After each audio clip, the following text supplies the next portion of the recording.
Yeah, obviously a tough one tonight. We got a hurt locker room right now. Thought we did everything we needed to do to win the game. The game's kind of mathematically over if we can just inbound the ball and make one or two passes and absorb their foul. Hit a decent percentage of free throws. So obviously, too many unforced turnovers in the last 3 or 4 minutes of the game. So just disappointing. I think we played well enough to win the game tonight. A lot of really good things in the game. You think about our program as about 10 months ago or so, season 1, we played this same Texas A&M team here on our home floor, and we just weren't competitive in the game. So here we are, year 2, and again, I thought we were more than competitive in the game. I thought we deserved to win tonight if we can finish the game off, and we didn't. So give Texas A&M credit. They did the things they had to do. If you coach long enough or play long enough, you're a part of these games on the good side or the bad side. So unfortunately for us tonight, lots of lessons to be learned. Don't want to take away, though, from the first 36 and a half minutes of the game. We put ourselves in a position to beat what I think is one of the best teams in college basketball. We just didn't finish the game like you have to finish the game. Lastly, I just really appreciate the crowd and the attendance. Just apologize to everybody that came to the game. I know you come to the game wanting to win, and we were so close to getting that done for everybody tonight. But it doesn't take away the fact that we want to say thank you, and we really appreciate the crowd. It's a special night in college basketball, attendance and environment-wise. Trust me, nobody feels worse than we do. We feel like we let a lot of people down tonight. It's a long season, and we'll get back to work and give A&M credit for doing what they had to do in the last couple minutes to give themselves a chance to win the game. Open the floor for questions. Coach, obviously a tough league and a tough loss, but how does this kind of prepare you for March? Everything is preparing you for March. You mentioned it's a long season, but how does a loss like that get you ready for SEC tournament, also the NCAA tournament as well? Those things are hard to think about right now, obviously, but it's a long season. There's 18 SEC games. I guess tonight was number 6. So there's lots of lessons each game, whether you win or lose. And so, back to work tomorrow. We're a fighter program, fighter mentality. We're not going to play the victim card. We had nobody to blame but ourselves for this. Again, we had the game, almost mathematically won. We've just got to be able to inbound the ball, break a press, accept the foul, and make some free throws. And we just weren't able to do that tonight. So lots of lessons in this game. Ultimately, you hope as the coach, I care for these guys. I'd do anything I could to do personally to help them win. But you just hope that a painful night like tonight, maybe there's some silver lining in the end. It's a long season. If we can learn from this, we can become a better team, finishing off a game when we have a lead, big enough where we should win the game. Chris, a lot of unforced errors in that last 4-minute stretch. How do you approach a veteran-heavy team that kind of made mental mistakes late? Just got to stay the course. I've always been a player that trusts a coach that trusts players.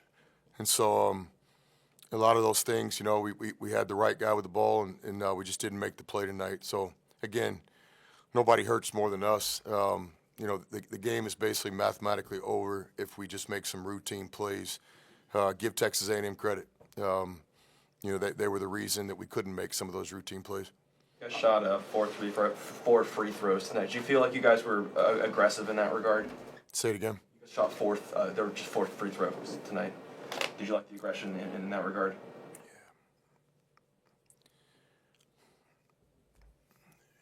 Yeah. I'm not going to comment on that tonight. I would just say that it's 2 physical teams playing. It was really hard to understand and comprehend from where I was sitting that, we play 16, 17 minutes of SEC basketball, and there's only 1 foul on the opponent. A lot of what they do is ISO ball. One guy has the ball.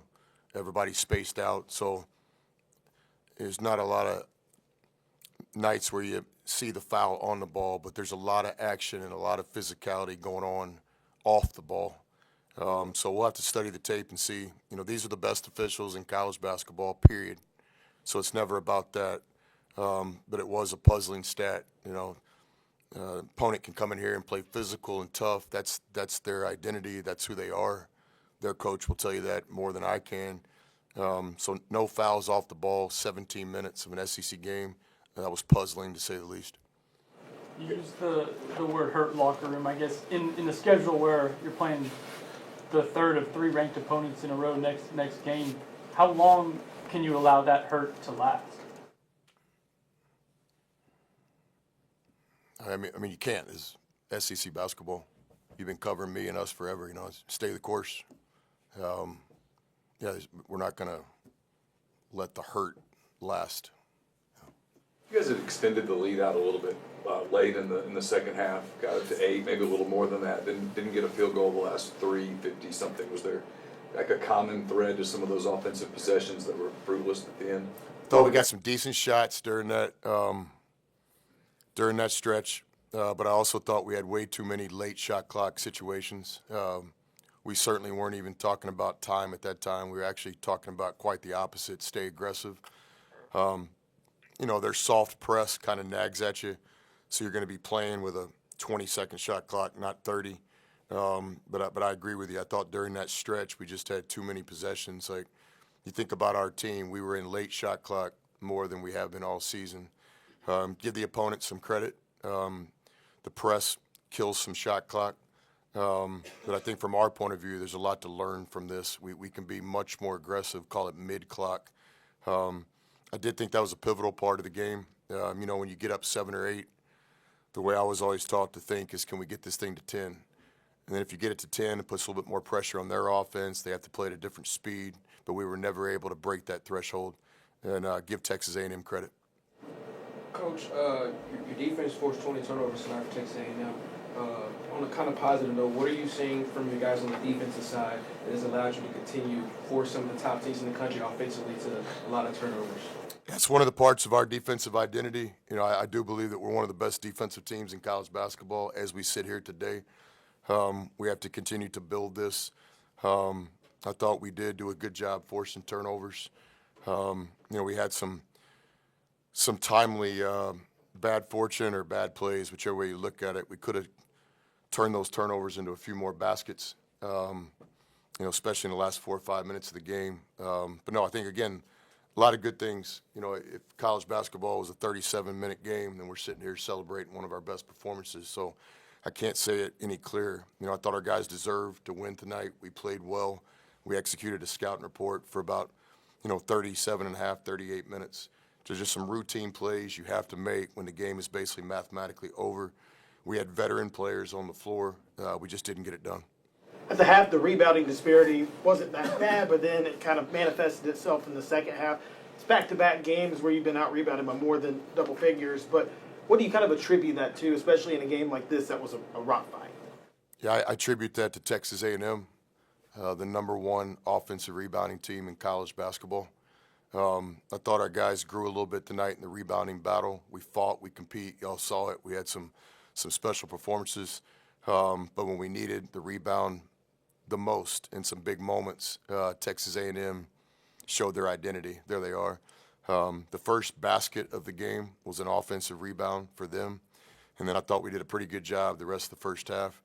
And then certainly late in the game, there was just some timely rebounds that we had to have. A lot of those are rotation. We didn't do a great job defending dribble penetration tonight. So in a lot of those blow-bys up top, we're in rotations. More difficult to get the rebound when you're in rotations than if we can just guard the ball. So the rebounding stat is always about several things. If you can't guard the ball, you're in rotations, difficult to get a rebound. One more question? All right, thanks, y'all. Thanks.